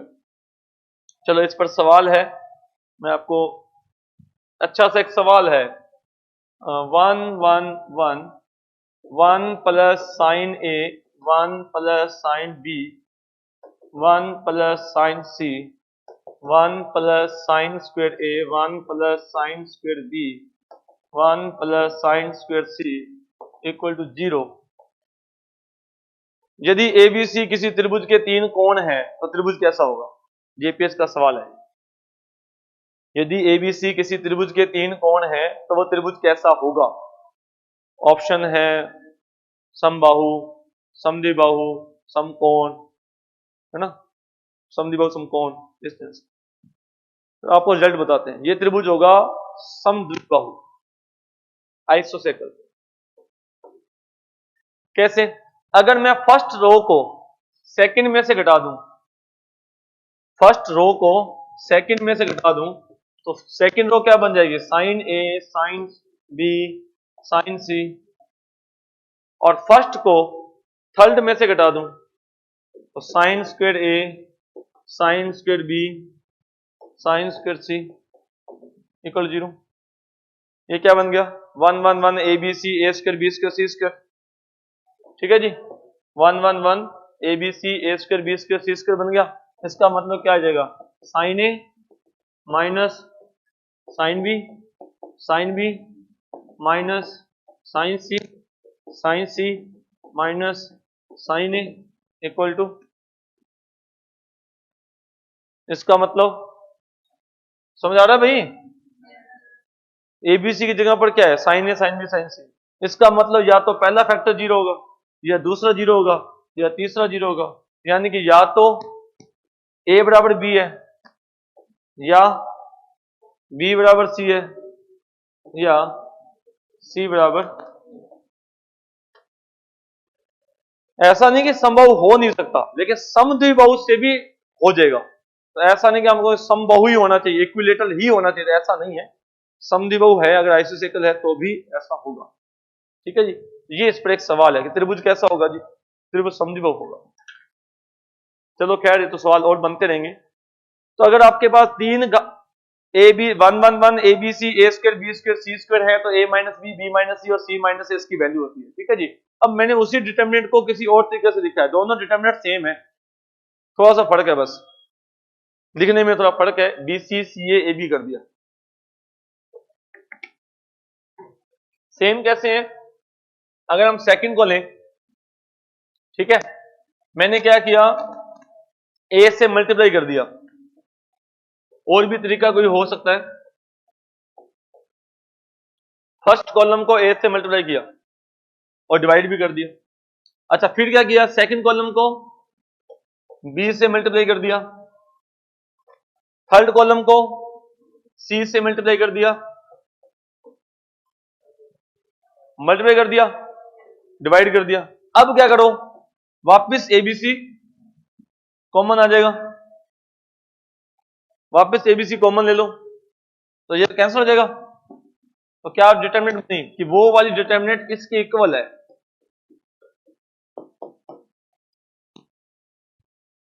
सुनिए बात, तो दोनों सेम है, बस कैसे ध्यान रखोगे आप, कोटि देखो इसकी, अब भी कितनी की है, 3 की है, और एक बार किया हुआ है तो याद रहेगा, चाहे 1 1 1 A B C A square B square C square आ जाए तो भी 3 घात की बन गई, या ए बी सी के साथ क्या आ जाए, B C C A B आ जाए तो भी 3 घात की बन जाएगी, तो भी इसका आंसर कितना आएगा, ए माइनस बी माइनस सी और सी माइनस। अब बात करते हैं 4 घात की हो जाए तो, 4 घात का मतलब 1 1 1 ए बी सी ए की पावर 3 बी की पावर 3 सी की पावर 3। 4 का मतलब ये नहीं कि ए square B square C square ए square B square C square, फिर कितना हो जाएगा, फिर 0। नहीं समझे, साथ साथ चला करो, थोड़ा पीछे हो जाते हो, ज्यादा स्पीड तेज तो नहीं होगी, ये तो रहेगा, इसका इलाज नहीं है कोई, समय होता था उससे। अब बहुत कुछ बताते हैं, जैसे जैसे आगे बढ़ रहे हैं चीजें और जुड़ती जा रही हैं और बातें ऐड होती जा रही है। ठीक है, पहले तो टू द पॉइंट होता था, 10-11 की बात है, तो 11 में तो बहुत छोटी मैट्रिक्स सारणी होती थी। संजय सर रेड क्लिफ रेखा जो एक पेज में करवाते थे, आज 10 पेजों में करवाते हैं, बताया कितना सर, खुद कहते हैं मैं एक पेज में रेड क्लिफ रेखा करवाता था, आज 10 पेज में करवाता हूँ। वही बात है, चीजें ऐड होती जा रही हैं, तो 4 थोड़ा साथ चलने की कोशिश किया करो, बहुत कुछ है सीखने को। तो भी 4 घात की अगर है तो 4 घात का मतलब A B C A cube B cube C cube, ऐसा तो जो A square B square C square, नीचे भी A square B square C square हो गया, 4 घात 0 बन जाएगा, सारणी का मान कितना आ जाएगा, 0 आ जाएगा वो तो A B C A cube B cube C cube 4 घात का है। तो ये तो मुझे अब भी दिख रहा है कि ए की जगह पर बी रखने पर और बी की जगह पर सी रखने पर 0 बन रहा है अभी भी, ये तो आएगा। 3 घात तो उसने कवर कर लिया, 1 घात बच गया, तो इसको सोल्व करते हैं मैथमेटिकली, तो इसके साथ में आता है A plus B plus C, 4 घात का बन गया। सोल्व किया जा सकता है, मैंने तरीका बताया आपको, सेकंड कॉलम में फर्स्ट कॉलम घटा दीजिए, थर्ड कॉलम में फर्स्ट कॉलम घटा दीजिए, कॉमन ले लीजिए, सोल्व कर लीजिए तो बन जाएगा। लेकिन मैं आपको याद करने का तरीका बता रहा हूँ। ये फैक्टर तो आएगा, एक ही जगह पर बी रखने पर डिटरमिनेंट की वैल्यू 0 आनी चाहिए, तो फैक्टर भी इस तरह से होने चाहिए कि एक ही जगह पर बी रखने पर 0 बन जाए। तो ये तीन फैक्टर तो हमें दिखेंगे, तीन कोटि तो ये हो ही गया। एक कोटि और आएगा, वो है a plus B plus C. 4 घात 5 a square B square C square a cube B cube C cube, तो 5 घात का। ठीक है, तो क्या आ जाएगा, a minus B minus C minus A B plus B C plus C है, A B plus B C plus C है। 5 घात की, a minus B minus C minus A B plus B C plus C है। 6 घात ए square B square, बस 6 से आगे नहीं है। ठीक है, ए square B square C square ए की 4 बी की 4 सी की 4। ठीक है, 6 घात में 3 तो फैक्टर ये है ही ना, a minus B minus C minus है, 3 ये है, 3 इसके साथ में है a प्लस बी प्लस सी और सी प्लस ए।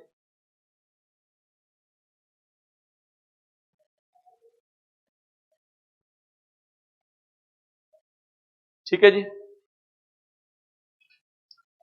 अब एक और लास्ट, सॉरी एक और बच गई डिटरमिनेंट्स।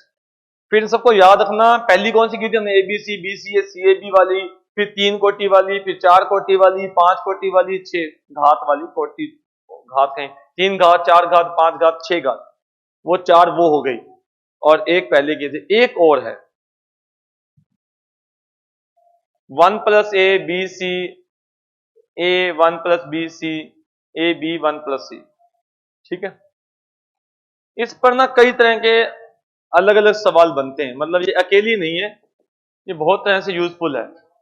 देखते हैं, हम इसको सोल्व करते हैं पहले। तो अगर आप ये देखें कि मैं तीनों रो को और तीनों कॉलम को, रो को ऐड करोगे तो बात नहीं बनेगी, तीनों कॉलम को ऐड करो, तीनों कॉलम को ऐड करते हैं। C1 interchange C1 plus C2 plus C3। ठीक है जी, तीनों कॉलम को ऐड किया तो फर्स्ट कॉलम क्या बनेगा, 1 plus A plus B plus C, 1 plus A plus B plus C, तो 1 plus A plus B plus C, 1 1 1 B 1 plus B C 1 plus सी।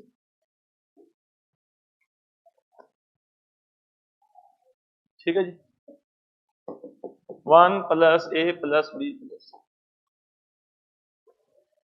करने के लिए क्या करें, फर्स्ट रो को सेकंड में घटा दें। इसी को सोल्व भी कर सकते हैं, लेकिन थोड़ा और सिंपलीफाई कर लेते हैं। फर्स्ट को सेकंड में घटा दिया, 0 1 बच गया, 0 1। अच्छा, फर्स्ट को क्या किया, थर्ड में भी घटा दिया, फर्स्ट को थर्ड में भी घटा दिया, 0 0 1। मतलब क्या बचा हमारे पास, 1 बी सी 0 1 0 0 0 1।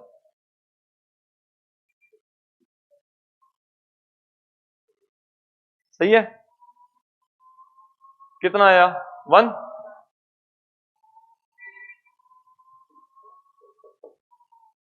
कितना आ गया, 1। ठीक है, तो आंसर क्या आया, 1 plus A plus B plus सी। एक और लिखें, इसको सोल्व करें, 1 प्लस ए 1 प्लस बी 1 प्लस सी 1 1 1।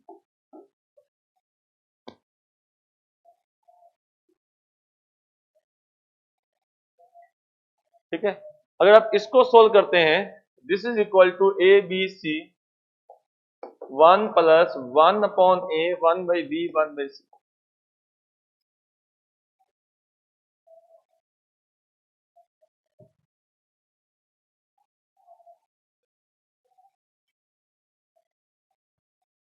इस पर कई तरह के सवाल आपको मिलेंगे, 1 प्लस ए 1 1 1 प्लस 1 बी 1 1 1। इसका भी और अगर जनरलाइज फॉर्म लिखे तो एक और बन जाएगा। फिर वही बात है कि यहां से मेन सवाल सारे बनते हैं वो ये हैं, a plus X A B plus Y B C plus, ये सबसे मेन क्या जिससे सारे रिजल्ट बनाए जा सकते हैं। This is X Z 1 plus A by X B by Y. अब इसमें वैल्यू पुट करते रहो, सारी बनती रहेंगी। जैसे इससे बैक चलो, क्या करोगे, क्या किया गया है, ए बी सी की जगह पर तो रखा गया है 1 1 1 और ए बी सी की जगह पर क्या रखा गया है एक्स वाई जेड, है ना। तो ए बी सी की जगह पर एक्स वाई जेड रख दो और ए बी सी की जगह पर 1 1 1 रख दो, समझ गए। ए बी सी की जगह पर क्या आ जाएगा 1 1 1 और एक्स वाई जेड की जगह पर क्या आ जाएगा ए बी सी। आ गया, एक्स वाई जेड की जगह पर क्या है ए बी सी और ए बी सी की जगह पर क्या है 1 1 1। तो इससे ये बन गया, क्या रखा है एक्स वाई जेड की जगह पर ए बी सी और ए बी सी की जगह पर। अब इससे पहले वाला एक बार मुश्किल लगेगा, लेकिन इस पर सवाल कई बनते हैं इसलिए बताया जा रहा है। शुरू वाली तो आसान थी। ये देखो इसमें क्या किया है,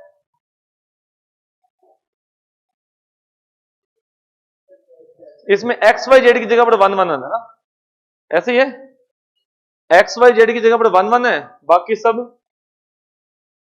ए बी सी है। तो अगर मैं एक्स वाई जेड की जगह पर 1 1 1 रख दूं, क्या एक्स वाई जेड की जगह पर 1 1 1 रख दूं, तो एक याद कर लो, कोई का मतलब लास्ट वाली जो है सबसे। इससे क्या क्या बनाएगा वो तो आगे एक और सवाल है, जेपीएस का सवाल है, आपको बताऊं मैं आपको। क्वेश्चन नंबर 49 है शायद, 30 नंबर पेज, 37 नंबर पेज पर, ठीक है, उसमें भी इसका यूज है। तो एक याद कर लीजिए बस, ये वाली,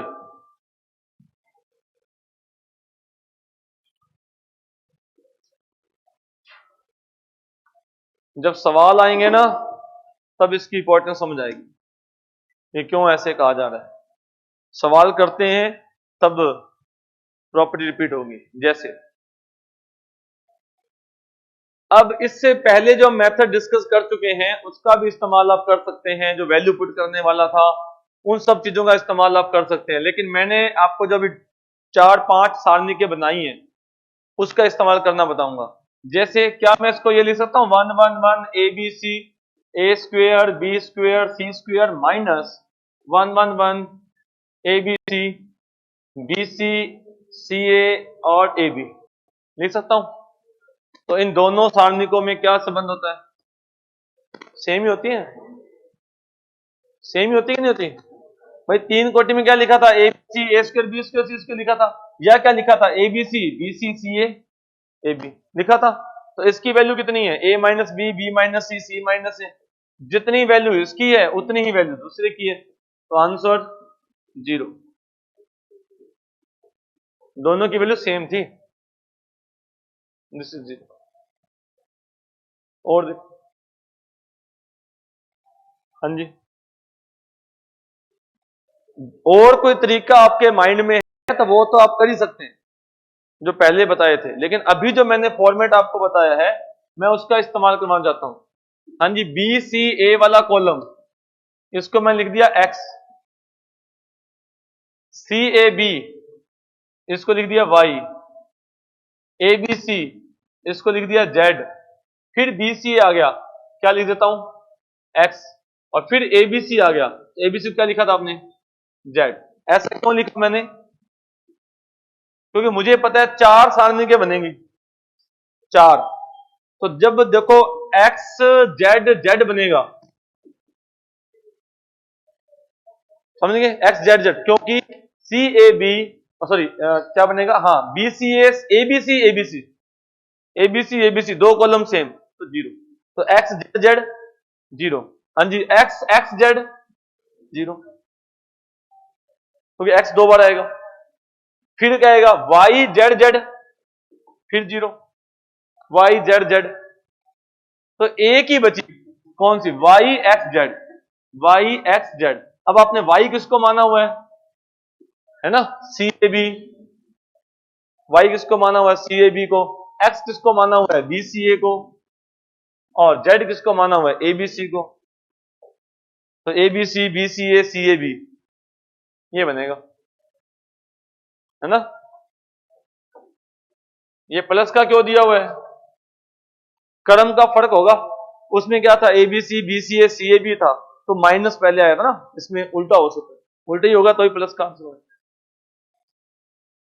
बात समझ आ रही है। हमने उसको 4 सारणिकों में लिखा है और 4 में से 3 जीरो हैं, वरना अब लिखना पड़ेगा जैसे बी सी ए बी सी, ये वाला वो वाली 4 बनेगी, 4 में से 3 जीरो हैं। हाँ, दूसरा तरीका क्या हो सकता है जीरो बनाने का, कि आप ऐसे कीजिए जी, थर्ड कॉलम को उसमें घटा दीजिए, फर्स्ट वाले कॉलम को सेकंड में घटा दीजिए, ऐसा भी किया जा सकता है कि फर्स्ट को सेकंड में घटा दिया, सेकंड को फर्स्ट में घटा दिया, तो वो जीरो बन गया, वो जीरो बन गया, एक ही बचा लास्ट में। लेकिन मैंने इस तरीके से बता दिया, ऐसे भी जीरो बन सकते हैं। ठीक है जी, एक ही सारणिक बची और इस सारणी का मान हम पहले जानते ही हैं, तो दो प्रॉपर्टी का इस्तेमाल हुआ, एक तो सारणी का मान पता होना चाहिए, A cube B cube C cube minus 3 A B C वाला, और एक हमें वो अलग अलग करना आना चाहिए। ये तो डायरेक्ट क्वेश्चन है, ए minus B minus C minus ए, ये पेज का सवाल है। ये भी डायरेक्ट क्वेश्चन है, 4 घात का है, ए minus B minus C minus ए प्लस बी प्लस सी, इनका अनुपात बताइए।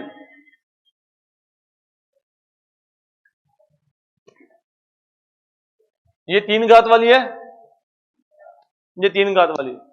सेकंड में क्या कर रखा है, ये 2 कॉलम बना रखे हैं, तो 2 को अलग अलग करेंगे, अपने 2 पार्ट्स में डिवाइड करेंगे। तो एक तो बनेगा A B B C C A B C 1 1 1 plus A B C A और बी सी ए और 1 1 1, 2 पार्ट्स में डिवाइड कर दिया। सेकंड वाले की डिटरमिनेंट की वैल्यू 0, कारण सेम रेशियो है। सही है, सही है क्या, ये बात तो सही है कि सेकंड वाले की डिटरमिनेंट की वैल्यू 0 है, ये तो सही है। इसकी डिटरमिनेंट की वैल्यू 0 है, ये बात सही है। और इसकी डिटरमिनेंट की वैल्यू क्या है, नहीं, इसकी नहीं, ए बी सी क्या हुआ, ए बी सी बी के साथ सी ए,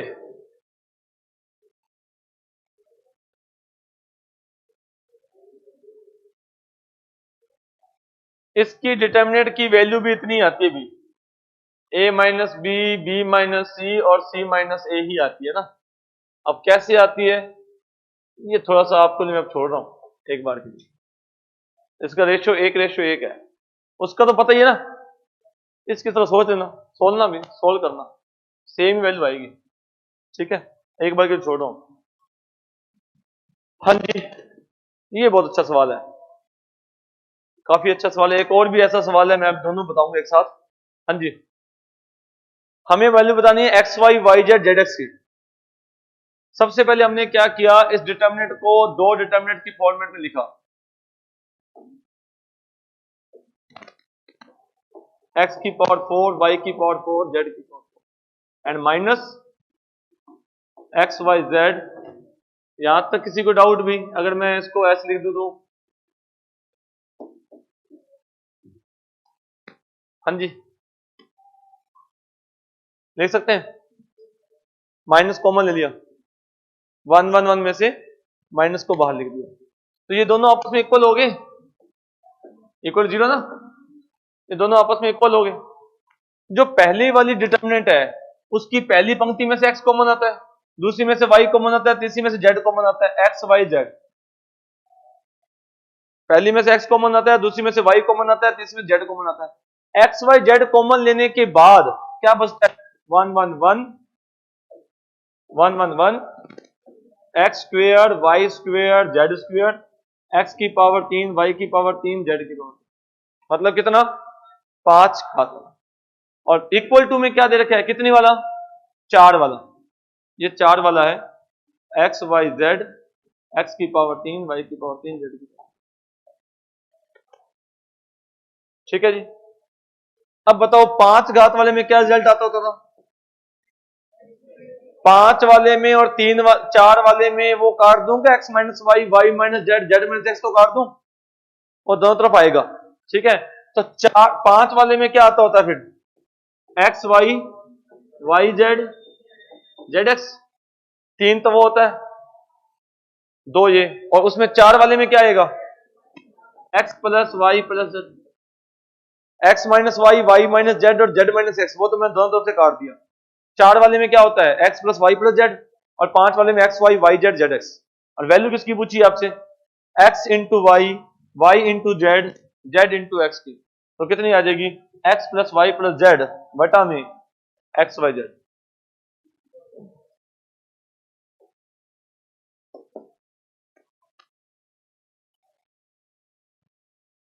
अगर डिटर्मिनेंट्स के रिजल्ट सीधे याद है ना, तो ही ये क्वेश्चन हम कर सकते हैं, अदरवाइज पॉसिबल नहीं है, बहुत मुश्किल काम है। हाँ जी, फैक्टर बताने हैं जी। अब देखो ये कैसे, इसमें कितनी बनेंगी, 6। अगर 6 ऐसे बनाओगे ना अलग लिखकर, तो मुश्किल काम हो जाएगा। क्या करें, B Q Y, C R Z, C R Z, A P X, A P X और बी क्यू वाई, ऐसे बनाकर फिर आप ये सोच सकते हो कि जब ये आएगा एक्स वाई जेड, एक बनेगा एक्स वाई जेड, अच्छा X Z X 0, Y Y Z 0, Y Y X वो भी 0, वाई जेड जेड वो भी 0, वाई जेड एक्स, तो एक्स वाई जेड और वाई जेड एक्स इस तरह से बनेंगे।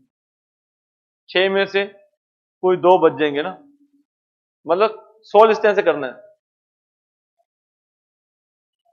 इसमें सबसे पहले क्या करना है, 2 अलग अलग कीजिए, 2 अलग अलग करोगे तो उसमें से एक 0 बन जाएगा, हाँ जी, एक 0 बन जाएगा, के ए, के बी, के सी और फिर के स्क्वेयर, के स्क्वेयर, के स्क्वेयर 1 1 1, ये 0 बन गया, ये 0 बन गया, तो इसको मैं काट दूं, क्यों 0 बन गया, रेशो सेम है, हाँ के स्क्वेयर कॉमन ले लो, 1 1 1 बन गया, ये तो 0 है।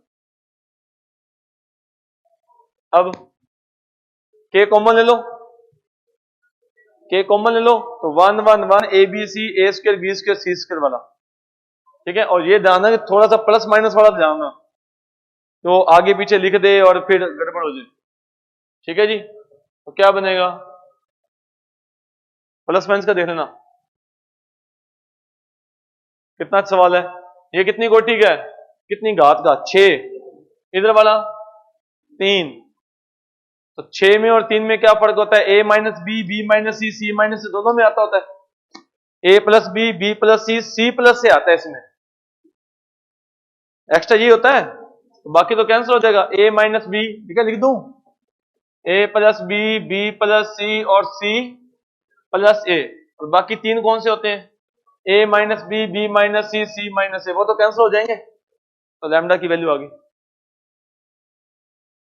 ये सब तभी हो रहे हैं जब आपको टिप्स पर याद है कि हाँ इसका आंसर ये होता है, 3 वाली घात का, 4 वाले का, 5 वाले का, 6 वाले का। अभी वो तो रहता है जो, हाँ शायद ये सवाल भी नहीं है, नहीं ये अच्छे सवाल बनते हैं इस पर जब आता सवाल, ठीक है।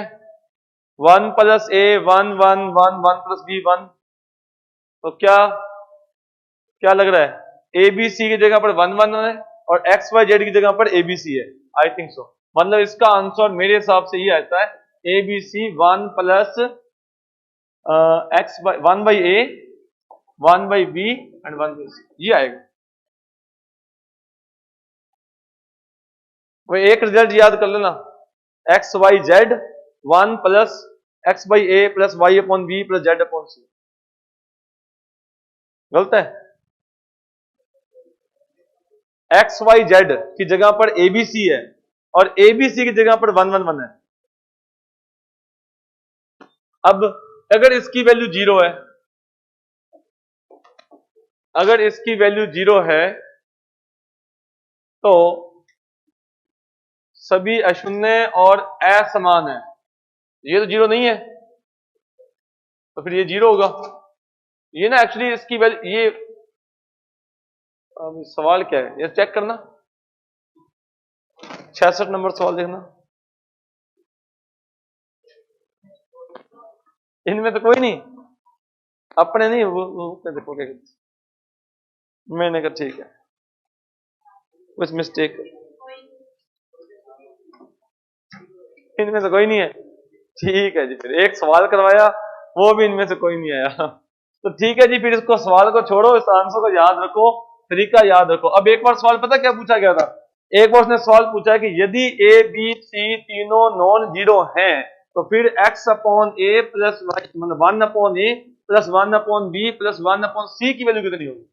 अब ये तो जीरो नहीं है, तो ये जीरो नहीं है तो फिर ये जीरो होना चाहिए सेकंड वाला, और ये अगर जीरो है तो 1 upon A plus 1 upon B plus 1 upon C की वैल्यू कितनी होगी, माइनस। ये इस तरह से सवाल बन जाते हैं, पूछे जा सकते हैं। ठीक है जी, थैंक यू सो मच।